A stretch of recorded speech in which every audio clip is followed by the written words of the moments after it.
بسم اللہ الرحمن الرحیم۔ السلام علیکم، میں ایڈوکیٹ سید خرم شاہ اور آپ دیکھ رہے ہیں میرا یوٹیوب چینل۔ ناظرین، فائدہ کس کو ہوا اسمبلی بحالی کا؟ تو یہ ایک واضح جو ہے وہ دیکھا جا سکتا ہے کہ یہ فائدہ جو ہے پی ڈی ایم کو ہوا۔ کیا آئین سے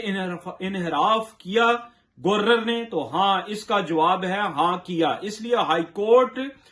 نے آرڈر جو انہوں نے کیے تھے، گورنر نے چودھری پرویز لائی ڈی نوٹیفائی جو ان کو کیا تھا، اس کو ریورس کر دیا اور وہ آرڈر جو ہے ان کو کینسل کر دیا، اور 11 جنوری تک کا ٹائم جو ہے وہ اس حکومت کو مل گیا، جس پر چودھری مونس لائی صاحب نے یہ کہا کہ جیسے ہی عدالت کا جو انہوں نے ڈیٹ دی ہے، جو ہم نے ایفیڈیوٹ دی ہے 11 جنوری تک، تب تک بحال جو ہے وہ رہے گی اسمبلی، اور جیسے ہی جو ہے وہ ہیئرنگ جو ہے وہ اپنے اختتام کو پہنچتی ہے تو ہم اسمبلیوں کو تحلیل کر دیں گے۔ تو ناظرین، یہاں پر اب ہم یہ بات کرنا چاہیں گے کہ اب کیس 15 دن یا مہینہ جو ہے وہ چلتا ہے، تو امکان موجود ہے کہ فیصلہ پرویز لائی صاحب کے حق میں ہی آئے گا، اور انڈرٹیکنگ کی نظیر جو ہے وہ پہلے بھی ملتی ہے، جس کو انہوں نے حوالہ دیتے ہوئے یہ بات کی کہ منظور وٹو صاحب جو ہے انہوں نے بھی اسی طرح کی ایک انڈرٹیکنگ دی تھی، جس کو حوالہ دیتے ہوئے ہائی کورٹ میں یہ انڈرٹیکنگ جو ہے چودھری پرویز لائی صاحب سے لی گئی۔ تو ناظرین، اس پہ فواد چودھری صاحب کا بھی یہی کہنا تھا کہ انڈرٹیکنگ جو دی ہے وہ ہم نے ایک عدلیہ کا احترام کرتے ہوئے، اور جو ہے یہ انڈرٹیکنگ ہم نے دی ہے۔ بے شک یہ جس طرح کا بھی جو بھی معاملات ہوئے ہیں، اس میں سب سے بڑی جو بات ہے، جو ٹرموائل سی جو ہے وہ سچویشن بن گئی تھی ناظرین، اس کو ختم کیا گیا، اور ہم آگے بھی اپنے ویلاگز میں بات کرتے آئے ہیں کہ پاکستان اس چیز کا متحمل نہیں ہو سکتا جو معاملات جو چل رہے ہیں، اور یہ سیاسی پارٹیز جو ہیں ناظرین، ان کو ہی معاملات کو حل کرنا ہے، کیونکہ پاکستان کو معاشی چیلنجز بہت درپیش ہیں۔ اور اب کرتے ہیں بات، نہ گورنر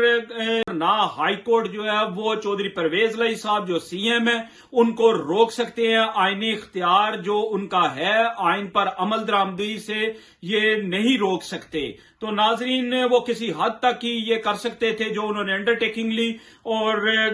ہم اس میں ایک بات جو ہے وہ واضح یہ کرتے چلیں، جو ہمارے پاس خبر ہے کہ جو ملکی حالات ہیں یا جس طرح کے معاشی چیلنجز ہیں یا اب سیکیورٹی کے جو چیلنجز اٹھ رہے ہیں ناظرین، اس میں ہم الیکشن جو ہے وہ اب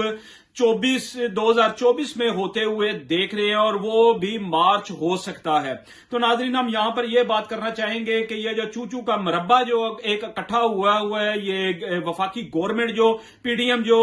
14 جماعتی جو پی ڈی ایم بنی ہوئی ہے ناظرین، وہ بھی اب ناکام ہو چکی ہے، اور کیونکہ ان کا جو آنا تھا وہ یہ تھا، اور ان کا بیانیہ بھی یہ تھا کہ ملک جو ہے اس میں جو ہے ایک افراتفری سی بنی ہوئی ہے، ملک جو ہے ڈیفالٹ ہو جائے گا۔ تو ناظرین، ہم نے جب کی یہ پی ڈی ایم آئی ہے تو پاکستان مزید اوپر جانے کے، پاکستان نے دن بر دن جو ہے وہ معاشی طور پر نیچے آتا جا رہا ہے، اور دوسری جانب ہم نے دیکھا کہ جو آئی ایم ایف ہے اس نے بھی ہاتھ کھڑے کر دیے، اور وہ بھی یہ کہہ رہے ہیں کہ پہلے ٹیکسز جو ہیں ان کو لگائیں تو ہم آپ کو جو ہے مزید جو ہے وہ ٹیبل ٹاک پہ جو ہے ہم آئیں گے۔ تو ناظرین، ہم یہاں پر یہ کہنا چاہیں گے کہ لوگ جو ہیں، جو ایلیٹ کلاس ہے، جو انڈسٹریلسٹ ہیں، وہ بھی پاکستان جو ہے وہ چھوڑتے جا رہے ہیں، اور غریب جو طبقہ ہے وہ تو پس گیا، اور یہاں پر مڈل کلاس بھی ناظرین اب پس چکی ہے، اور ناظرین مہنگائی جو ہے وہ آسمانوں کو چھو رہی ہے، بجائے اس کے کہ پی ڈی ایم جو ہے وہ اس طرح کے اقدامات کرے گا جس میں عام عوام کو ریلیف دیا جائے۔ تو ناظرین، وہ یہاں پر ایک بھونڈے قسم کے جو ہے وہ اقدامات کر رہے ہیں، جس میں ہم نے یہ 24 گھنٹے میں جو کچھ انہوں نے کیا، اور جس طرح کا غیر آئینی قدم جو ہے وہ گورنر کی جانب سے اٹھایا گیا ناظرین، ہم نے یہ بھی دیکھا، اور ہم نے یہ بھی اپنے ویلاگ میں بات کی تھی کہ یہ ایک غیر آئینی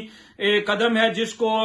ہائی کورٹ جو ہے وہ ریورس کر دے گی، اور ناظرین ایسا ہی ہوا۔ تو ناظرین، آنے والے دن جو ہیں وہ ہمیں کچھ جو ہے وہ سکون نظر آئے گا سیاسی حلقوں میں، جو کہ جنوری میں ہو سکتا ہے کہ جنوری بھی اب گزر جائے اسی ہیئرنگز میں اور اسی کورٹ کے چکر لگانے میں سیاسی جماعتوں کے۔ تو ناظرین، آنے والے جو دن ہیں وہ کچھ پرسکون ہمیں نظر آ رہے ہیں۔ ہم آپ کے لیے اسی طرح کے ویلاگز جو ہے وہ لاتے رہیں گے۔ اس کے ساتھ ہی مجھے اور میری ٹیم کو اجازت دیجیے۔ اللہ آپ کا حامی و ناصر ہو۔ خدا حافظ۔